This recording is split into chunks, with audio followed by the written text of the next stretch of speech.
Hello and welcome. My name is Alan, and today we're going to talk about a topic uh, that has some historical uh, footnotes, but also some family footnotes. Because apparently I had a cousin who discovered this, but then got drunk and spent some time in jail and forgot where he found it. But let's get into this. This is from uh yeah, Wise County Heritage Volume 2. It's the heritage of Wise County in the city of Norton from 1856 to 2001. But the particular piece we're focused on is called A Lost Mine. Now, what you have to remember around here, plenty of coal mines.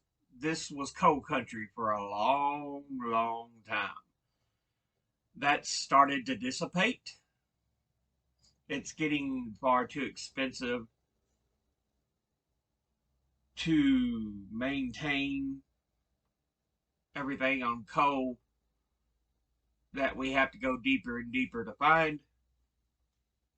It's a finite resource anyway, but this is not a coal mine that we're talking about. This is a lost mine. According to the tradition, silver mining was carried on somewhere in the Cumberland between the years of 1752 and 1755. And to support this tradition, we have a few fragmentary records left us by John Swift and others. From the Swift papers, we learn that John and William Swift, with a man named Jefferson, visited the Pound River country sometime in the fall of 1753. They made a map of the stream, a very crude affair, it is true, and nearly nearly perfect as to the directions and tributaries. This map, together with others made by John Swift, are preserved to the present day. In his journal, he says that they hid some silver in a low ridge between the forks of a lick creek flowing eastward into the Sandy River. That very correctly describes the pound, and if the silver which they cached there was ever recovered, we find no record of it. Many researchers for the lost mine have visited the pound in the past, but the only thing of any value ever found, and which could be considered a clue to the cache, were the few silver pieces of English coinage plowed up by a farmer at the foot of Pine Mountain a few years before the Civil War.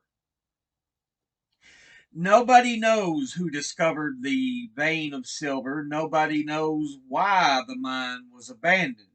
And of course, nobody knows anything of its exact location, though men have searched for it in Virginia, West Virginia, and Kentucky and Tennessee for over 100 years.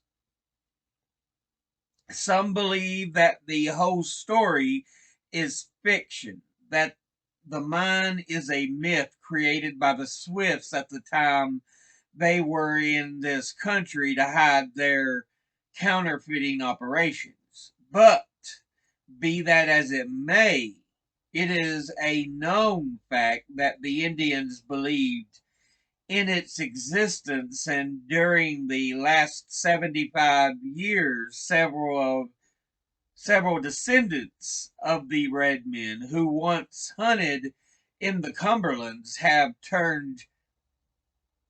here with have returned here with maps and drawings made on deerskin and tried to locate the mine, but they all failed and returned to the west. Wiser, perhaps, but no richer than when they had come. It was not remembered.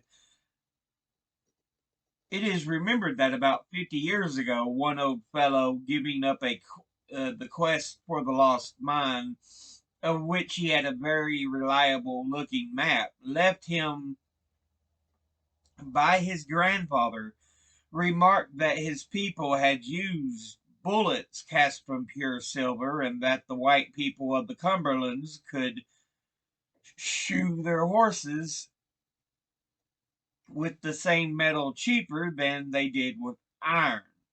Of course, such a wild statement as this, even if it did come from a decrepit old Indian, fired the imaginative and adventurous with fresh ambition to find the hidden wealth. The result was that one man lost his life and two others lost their reason. Still, the search went on, goes on to this day, and will no doubt continue to the end of time. One tradition says that the Indians had known of and worked this mine for untold ages before the coming of the white man, and that about 1752 they led a roving Frenchman named Monde to it. Monde, the tradition goes on to say, knew the Swift brothers John and William, felons from England living then at Alexandria, Virginia, and that he immediately got into communication with them, asking that they join him in the wilderness.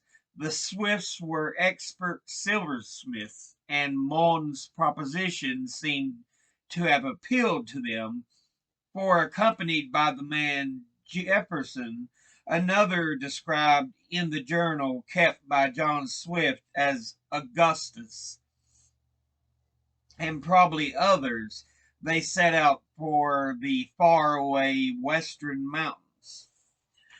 Still, going along with the tradition, we find that during a dozen years of almost continuous operation, much silver had been mined and smelted.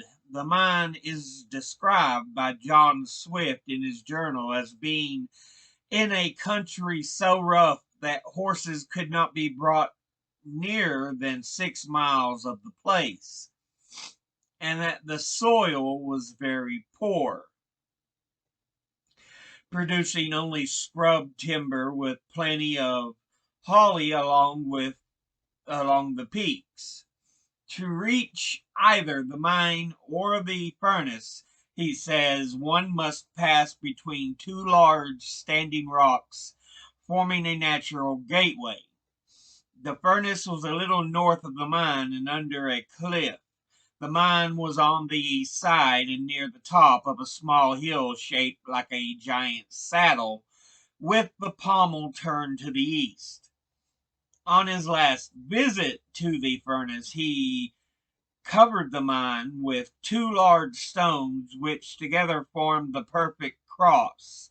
Standing on the cross, he tells us one can see the first rising of the sun from over the mountain nearby. John Swift may or may not have been a counterfeiter, but that he was a murderer there is no doubt, and according to all accounts, he was one of the most cruel and bloodthirsty villains in the annals of time. By nature, he belonged to the 3rd rather than to the 18th century. The number of murders that could be fastened on him nobody knows. We, however, that by his own admission, he slew his brother William, the Frenchman Mond, and the small boy whose name is not known. A little around on the side of Stone Mountain overlooking the town of Norton, it is said to be the grave of Mond, and there are old people still living who claim to know the location of the grave of the nameless youth who was killed with an axe after considering the wisdom of leaving the boy to guard the cache of silver.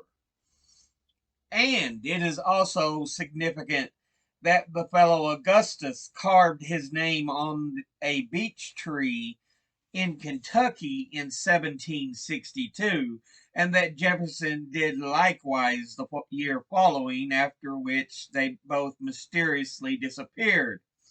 But for all his wicked deeds, Swift reaped retribution in due season.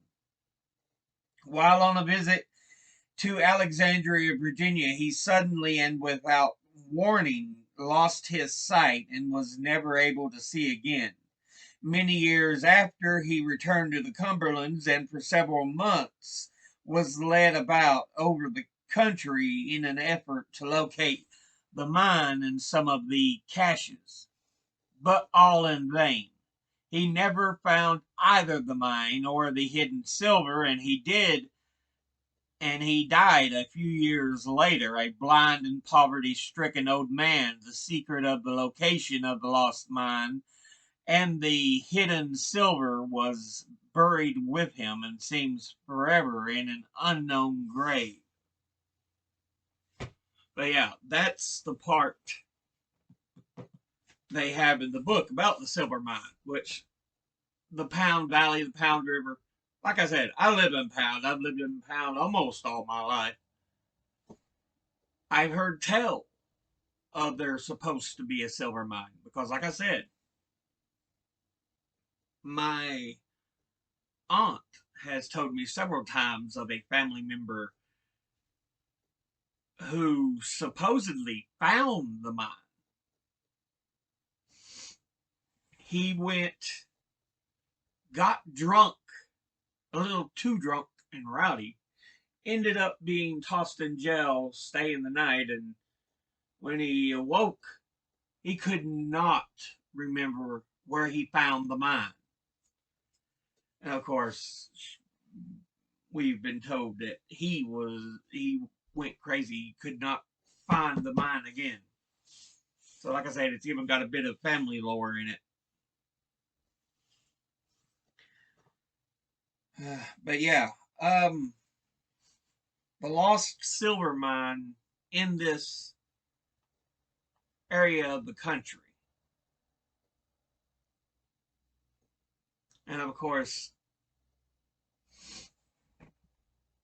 one of it they say was a tributary that went into the Big Sandy, which is a much bigger river in Kentucky.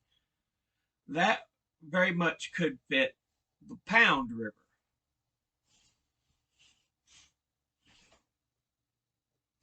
which is the river we have going through town.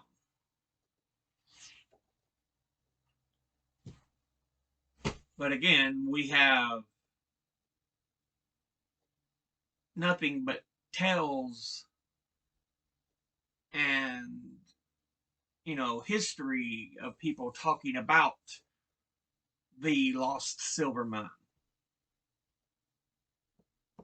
Overall, though, it is an interesting tale.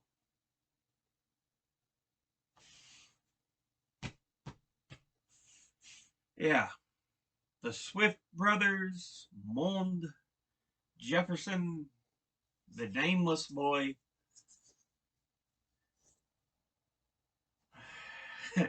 and the unwillingness to share between himself, John Swift, and others led to him supposedly murdering his brother Mond and the nameless boy and Jefferson. So, but I reckon the family story I'm talking about happened much later, like late 1800s.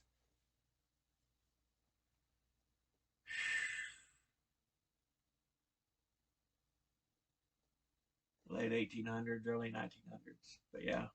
Um,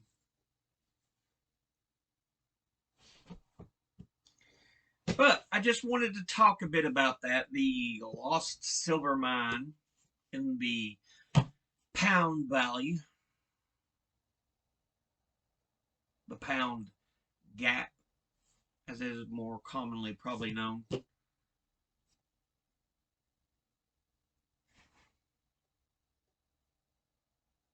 And like I said, if you've watched my videos before, you know Pound is butt up against Kentucky.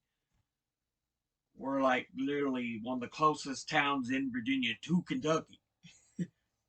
So, yeah,